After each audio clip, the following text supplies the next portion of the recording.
Hey guys, welcome back to Sports Betting Truth with me, William Lease, and this is part 3 in the Creating a Sports Betting Model 201 series, and we are going to talk about brainstorming and preparation. And like I've been saying in these videos do take a lot of effort, they take a lot of time, and therefore reward my efforts. I want you to do your part, help me justify making these videos. Hit the like button, hit the subscribe button, hit the share button, make these worth my while, because like I said, these types of videos that I've made on my channel in the past don't do so well in terms of engagement, impressions, views, ad revenue, and all that. So let's fix that. Let's make me doing this series for you guys that you guys have been asking for worth my while. So with that being said, this is the last part of section 1, the preparation section of the Building a Sports Betting Model 201 series, and we're going to talk about brainstorming and preparation.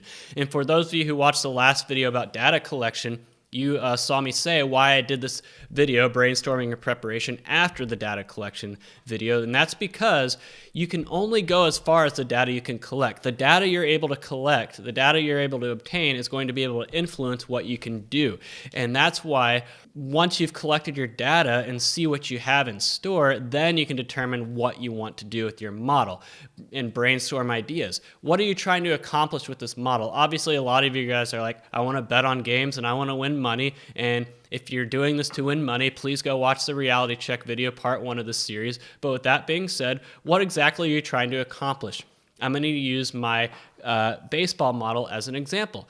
I wanted to not just bet on baseball, but I wanted to do daily fantasy as well. Therefore, I needed to collect individual level stats and structure the model to be able to forecast individual stat line for games as well as team percent chance of winning or the game going over and under. Same with college basketball. Remember last year when I was building that college basketball model out in R, I wanted to do daily fantasy for college basketball as well, so I made sure to collect individual stats. However, if I didn't want to do daily fantasy for college basketball, then there might not have been a need to collect individual stats. But I wanted to do player props. Really, player props for college basketball, at least in the books I had access to last year, were only seen in during March Madness, but still, collecting those individual player stats in college basketball in the box scores was very important because it allowed me to do those player props. If I had only collected team stats from the box scores in college basketball, I wouldn't have been able to do it. But if all I wanted to do was bet on college basketball team-related bets like cover, over, and under, I wouldn't have needed to waste the time and effort. I don't want to say it's a waste, but I wouldn't have needed to spend the time and effort collecting the individual player level stats in the box score, because collecting individual stats in college basketball adds another layer in the data processing and the data transformation. You know, you have to keep track of that as well as the team stats. But if all I wanted to do is team-based level bets, I wouldn't need the individual stats. So you got to keep that in mind. What exactly are you trying to accomplish? What exactly do you want to do?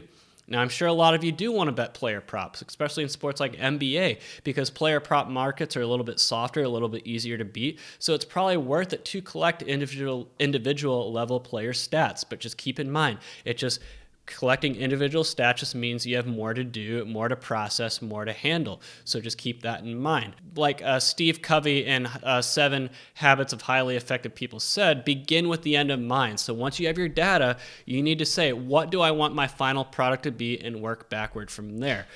Determine what you're trying to measure, determine what you're trying to predict, and go from there.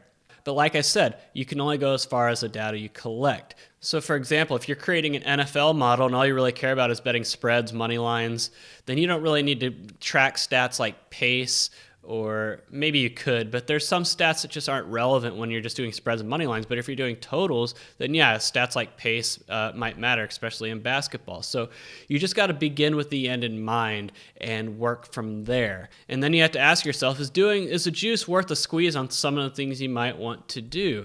Like if you're trying to create a triple-double prop in basketball, like you're probably going to need to do a Monte Carlo simulation or some sort of model, machine learning model that's going to calculate the percent chance that X player has a certain number of points, rebounds, and assists, for example. So it's all about, is the juice worth the squeeze? But I've always said, if you've never created a model before, start simple. Don't try to throw everything in the kitchen sink at what you're trying to do. Start simple and work your way from there. It's better to be really well-rounded at one thing than to try to be the jack of all trades and a master of none, if you know what I mean.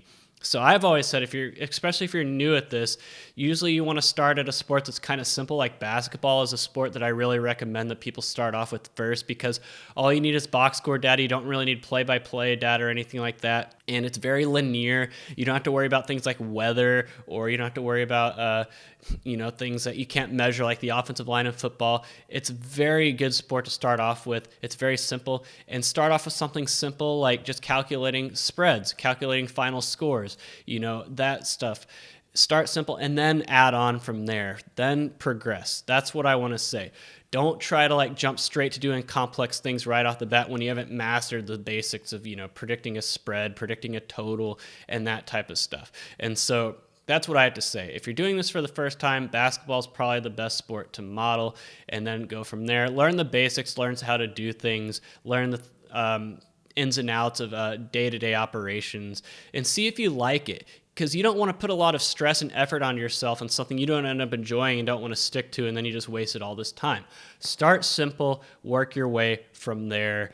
Don't bite off more than you could chew. Master the basics and then advance, then progress. It's kind of like a saltwater fish tank in a way. A lot of people, I've been in the hobby before.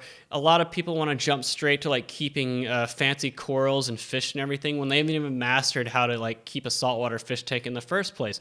They might learn that they don't like the water changes and changing out the carbon and GFO and having to do all the maintenance that keeping a saltwater fish tank requires, and then they spend all this money and time on something they don't enjoy. I've always said if you're going to get in the saltwater fish tank hobby, start very simple. Keep a couple simple fish and corals like clownfish in a smaller tank. See if you like it, and then if you do, then upgrade your equipment, then progress. Same with sports betting models.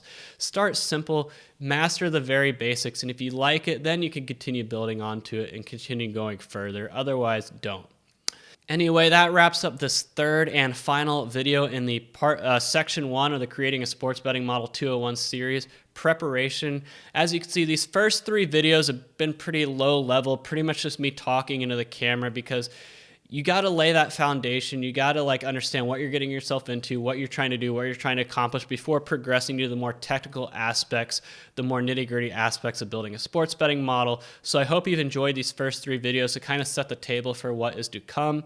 The next section of the series is the foundation section, where we talk about things like data transformation, data cleaning, preseason estimates, back testing, all that kind of stuff, the things that set the foundation of your model to generate predictions with. So like I said, if you like what you've seen so far, please hit the like button, hit the subscribe button, hit the share button, help this channel out, make these videos worth my while. I'm putting a lot of effort and time into these videos because you guys have been asking for them. So do your part in return and help me out. So anyway, I hope you got section 1 of the series. We got section 2 coming up. Thanks a lot. Again, this is William Lease with Sports Betting Truth, signing off.